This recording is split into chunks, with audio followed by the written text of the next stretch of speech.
सभी छात्रों से फिर से एक बार मेरी गुजारिश है कि ज़्यादा से ज़्यादा इस चैनल को सब्सक्राइब करें और ज़्यादा से ज़्यादा ऑनलाइन क्लास से जुड़ें।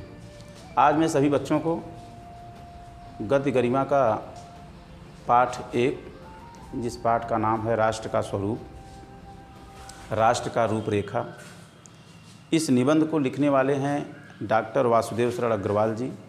सभी बच्चे ध्यान दीजिए कि आपके पास चाहे हिंदी पढ़िए, चाहे अंग्रेजी पढ़िए, चाहे संस्कृत, ये 3 साहित्यिक विषय हैं, तो आपके पास किताब होना चाहिए।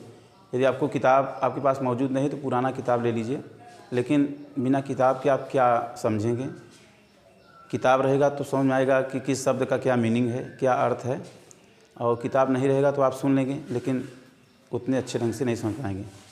आद्यंत है, भूमि का निर्माण देवों ने किया, वह अनंत काल से है, उसके भौतिक रूप, सौंदर्य और समृद्धि के प्रति सचेत होना हमारा आवश्यक कर्तव्य है। भूमि के पार्थिव स्वरूप के प्रति हम जितने अधिक जागरूक होंगे उतनी ही हमारी राष्ट्रीयता बलवती होगी। यह पृथ्वी सच्चे अर्थों में समस्त राष्ट्रीय विचारधाराओं की जननी है। जो राष्ट्रीयता पृथ्वी के साथ नहीं जुड़ी वह निर्मूल होती है। राष्ट्रीयता की जड़ें पृथ्वी में जितनी गहरी होगी उतनी ही राष्ट्रीय भावों का अंकुर पल्लवित होगा। इसलिए पृथ्वी के भौतिक स्वरूप की आद्योपांत जानकारी प्राप्त करना, उसकी सुंदरता, उपयोगिता और महिमा को पहचानना आवश्यक धर्म है। तो आपको हम व्याख्या कर रहे हैं, भूमि का निर्माण देवों ने किया, यहाँ से लेकर आवश्यक धर्म है। तो पहले क्या होता था कि गद्य गरिमा में आद्यंत दे दिया जाता था, गद्यांश दे दिया जाता था और उसका व्याख्या बच्चे करते थे। संदर्भ लिखते थे, प्रसंग लिखते थे, तब व्याख्या लिखते थे, फिर साहित्यिक सौंदर्य लिखते थे। कविता में काव्यगत सौंदर्य चलता है और गद्य में साहित्यिक सौंदर्य चलता है। तो अब 3-4 साल से क्या हुआ कि जो पेपर का रूपरेखा था वो बदल दिया है। अब क्या करते हैं कि गद्यांश दे देता है, पेपर में गद्यांश दे दिया और उसी गद्यांश से संबंधित 5 प्रश्न बनाते हैं और उन 5 प्रश्नों के उत्तर देने पड़ते हैं। तो 5 प्रश्न में प्रत्येक प्रश्न के 2 अंक होते हैं। 5 प्रश्न माने 2 पंचे 10 अंक होता है गद्यांश में। तो गद्यांश है, भूमि का निर्माण देवों ने किया से लेकर आवश्यक धर्म तक आवश्यक धर्म है। तो पहला क्वेश्चन बनता है कि राष्ट्रीयता के बलवती होने की संभावना कब होगी।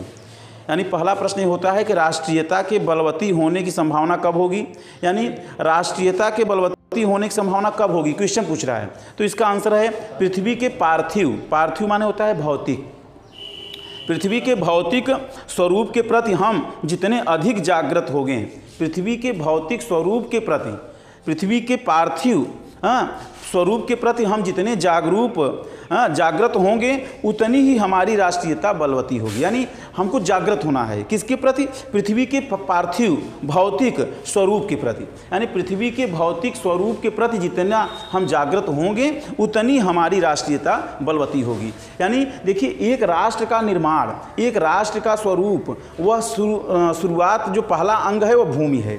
यदि भूमि नहीं रहेगा तो आप किसी राष्ट्र का स्वरूप तैयार नहीं कर पाएंगे, किसी राष्ट्र का ढांचा तैयार नहीं कर पाएंगे। क्योंकि जब पृथ्वी ही नहीं रहेगा तो उसमें जन कैसे आएंगे, और जब जन नहीं आएंगे तो संस्कृति कैसे होगा। क्योंकि देखिए, किसी राष्ट्र का स्वरूप बनाने में 3 तत्व का महत्वपूर्ण योगदान होता है। पहला भूमि, दूसरा जो होता है वह जन, और तीसरा जो होता है संस्कृति। संस्कृति मीन्स होता है सभ्यता। तो यहाँ ये पहला क्वेश्चन कर रहा है कि राष्ट्रीयता के बलवती होने की संभावना कब होगी, यानी राष्ट्रीयता में राष्ट्रीयता की बलवती कब होगी राष्ट्रीयता में। तो बलवती तब होगी जब आप पृथ्वी के पार्थिव भौतिक शरीर, भौतिक स्वरूप के प्रति जब आप जागृत होंगे, जितने अधिक जागृत होंगे, पृथ्वी के भौतिक स्वरूप के प्रति जितने अधिक जागृत होंगे उतनी अधिक राष्ट्रीयता में पैनापन आएगा, बल आएगा। दूसरा क्वेश्चन पूछ रहा है, पृथ्वी किसकी जननी है, पृथ्वी किसकी जननी है। आप देखें गद्यांश तो उसमें मिलेगा पृथ्वी किसकी जननी है, तो पृथ्वी समस्त राष्ट्रीय विचारधाराओं की जननी है। पृथ्वी जो है वह समस्त विचारधाराओं की, समस्त राष्ट्रीय विचारधाराओं की, यानी पृथ्वी किसकी माता है, पृथ्वी किसकी जननी है, किसकी जननी कही जाती है, यह क्वेश्चन है। तो इसका उत्तर है कि पृथ्वी समस्त राष्ट्रीय विचारधाराओं की जननी है। समस्त राष्ट्रीय विचारधाराओं की जननी है पृथ्वी। तीसरा क्वेश्चन आता है, मनुष्य का आवश्यक धर्म क्या है? मनुष्य का आवश्यक धर्म क्या है, मुख्य धर्म क्या है? हाँ, तो पृथ्वी के भौतिक स्वरूप को आद्योपांत जानकारी प्राप्त करना, पृथ्वी के भौतिक स्वरूप को आद्योपांत, आदि धन अंत, प्रारंभ से लेकर अंत तक जानकारी प्राप्त करना, पृथ्वी के भौतिक स्वरूप के बारे में आदि से लेकर अंत तक जानकारी प्राप्त करना, और उसकी सुंदरता, उसकी उपयोगिता और महिमा को पहचानना मनुष्य का आवश्यक धर्म है। यानी पृथ्वी की क्या उपयोगिता है? बहुत लोग हैं पृथ्वी की उपयोगिता ही नहीं समझते हैं, ऐसे आलस्य में डूबे हुए हैं। बेरोजगार कहते हैं मैं बेरोजगार हूं। अरे तुम बेरोजगार नहीं हो, तुम बेरोजगार खुद बन बैठे हो, कोई बनाया नहीं है। बेरोजगार कोई बनाता नहीं, व्यक्ति खुद बन बैठता है। क्योंकि बेरोजगार आपको निश्चित है कि इस पृथ्वी लोक में आए हैं, संसार में आए हैं, तो कामों की कमी नहीं है, काम करने वालों की कमी है। एक से बढ़कर एक काम है, आप काम कर सकते हैं, लेकिन आप सोचिए कि मैं जब भी करूंगा तो केवल एक ही काम करूंगा, तब तो आप असफल हो जाएंगे, तब तो आप बेरोजगार हो जाएंगे। जैसा देश वैसा भेष, जैसी स्थिति हो, जैसी कंडीशन हो, उस ढंग से अपने आप को ढाल लेना चाहिए। तो क्वेश्चन पूछ रहा है कि मनुष्य का आवश्यक धर्म क्या है? तो पृथ्वी के भौतिक स्वरूप के बारे में जानकारी प्राप्त करना, वो भी जानकारी कैसा? आदि से लेकर अंत तक जानकारी प्राप्त करना, साथ ही साथ पृथ्वी की सुंदरता के बारे में जानना, पृथ्वी की उपयोगिता के बारे में जानना, पृथ्वी की महिमा क्या है इसके बारे में जानना। यदि ये सब कुछ आपके अंदर गुण है, सब कुछ जानकारी है, तो समझ लीजिए कि आप बहुत बड़ा आप अपने कर्तव्य को निर्वहन कर चुके हैं, निर्वहन कर रहे हैं। कैसे? आप भौतिक स्वरूप के बारे में जान लीजिए कि पृथ्वी की भौतिक स्वरूप क्या है, इसका आदि कहाँ है, अंत कहाँ है, इसकी सुंदरता कैसे बढ़ सकती है। सुंदरता के बारे में सोच रहे हैं, क्वेश्चन हो सकता है सुंदरता कैसे बढ़ सकती है पृथ्वी की? यानी आप वृक्षारोपण करिए, जो वृक्षों की कटाई अंधाधुंध चल रही है उसको रुकवा दीजिए। प्रत्येक उत्सव पर, प्रत्येक त्यौहार पर आप लोग, हर परिवार में बच्चों का अपना अन्य सदस्यों का जन्मदिन मनाते हैं। उस जन्मदिन पर जो किसी की शादी है, उस दिन कोई शुभ काम कर रहे हैं, जिस दिन, उस दिन आप एक एक पौधा लगाते चले जाइए, वृक्षारोपण करते चले जाइए, तो पृथ्वी की सुंदरता तभी बढ़ेगी जब आप वृक्षारोपण की तरफ ध्यान देंगे, नए नए वृक्षों का रोपण करेंगे। वृक्षों की कटाई जो चल रही है उस पर आप पाबंद लगाएंगे, पाबंदी करेंगे, तब पृथ्वी की सुंदरता बढ़ेगी। उपयोगिता क्या है? कभी आपने सोचा कि पृथ्वी की उपयोगिता क्या है? पृथ्वी की उपयोगिता ये नहीं है कि आप लड़ाई झगड़ा आंदोलन करिए। इस समय कोविड-19 की प्रकोप से पूरा विश्व जूझ रहा है। सभी अच्छे नेता चिल्ला चिल्ला कर रहे हैं कि शांति बनाए रखिए, दूरी बनाए रखिए, धारा 144 का पालन करिए, लेकिन लोग इसके विपरीत चल रहे हैं। तीसरा यह है, कहता है क्वेश्चन की महिमा क्या है? पृथ्वी की महिमा क्या है? तो पृथ्वी की महिमा, पृथ्वी की उपयोगिता, पृथ्वी की सुंदरता को पहचानना मनुष्य का आवश्यक धर्म है। चौथा क्वेश्चन इस गद्यांश में बन रहा है कि रेखांकित अंश की व्याख्या कीजिए। ध्यान दीजिए बच्चों, गद्यांश दिया रहेगा 10 लाइन, 8 लाइन, 12 लाइन, उसमें कुछ ऐसे वाक्य रहेंगे जिसके नीचे अंडरलाइन खींचा रहेगा, रेखा खींचा रहेगा। तो आपको संपूर्ण गद्यांश की व्याख्या नहीं करना है, सिर्फ आप उसी वाक्य की व्याख्या करिए जिस वाक्य के नीचे अंडरलाइन खींचा हो, रेखा खींचा हो। जैसे इसमें खींचा गया है। यह पृथ्वी सच्चे अर्थों में समस्त राष्ट्रीय विचारधाराओं की जननी है। जो राष्ट्रीयता पृथ्वी के साथ नहीं जुड़ी वह निर्मूल होती है। राष्ट्रीयता की जड़ें पृथ्वी में जितनी गहरी होगी उतना ही राष्ट्रीय भावों का अंकुर पल्लवित होगा। ये इस वाक्य के नीचे रेखा खींची गई है, रेखांकित किया गया है, तो आप इसी वाक्य का व्याख्या करेंगे। व्याख्या है, देखिए, पृथ्वी ही समस्त विचारधाराओं की जननी है। अभी भी क्वेश्चन बन रहा, अभी एक क्वेश्चन बना था कि पृथ्वी किसकी जननी है, तो हमने आपको बताया कि पृथ्वी समस्त राष्ट्रीय विचारधाराओं की जननी है।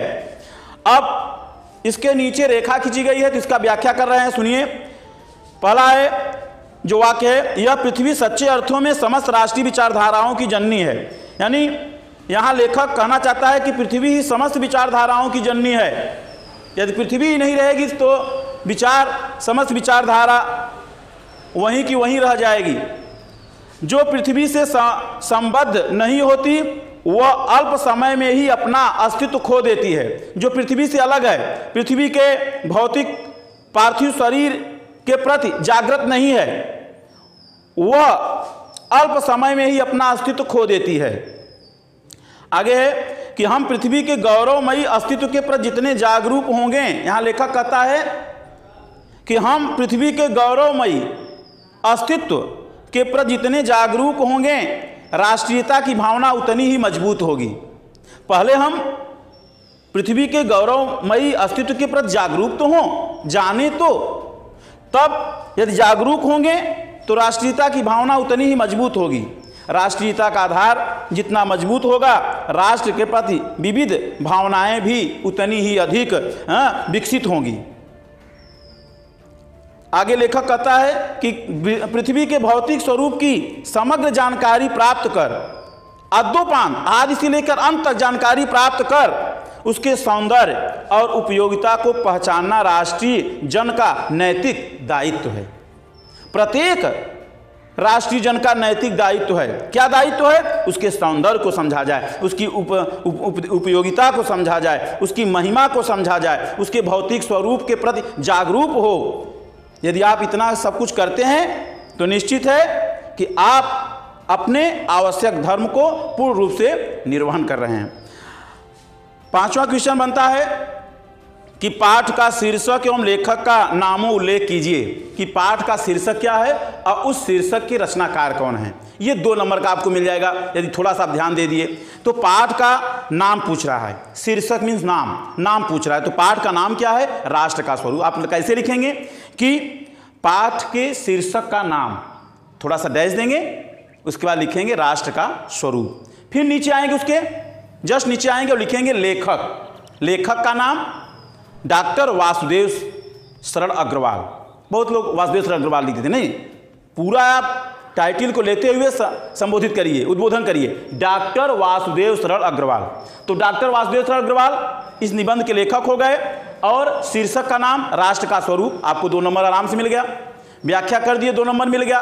जो 3 क्वेश्चन ऊपर किए गए थे उसका आंसर लिख दिए, 2-2 नंबर उसमें मिल गया। 2 पंचे 10 नंबर का आया। तो आपसे जितना भी क्वेश्चन किया जाएगा उसी गद्यांश से ही उठाकर किया जाएगा और उसका आंसर आप देखेंगे गद्य खंड में, तो उसका आंसर जो गद्यांश दिया रहेगा पेपर में, उसी गद्यांश में उसका आंसर छिपा रहेगा। बस आपको केवल अच्छे ढंग से आपको पढ़ना है गद्यांश को और समझना है कि क्वेश्चन क्या कर रहा है और उसका आंसर उसमें छिपा है।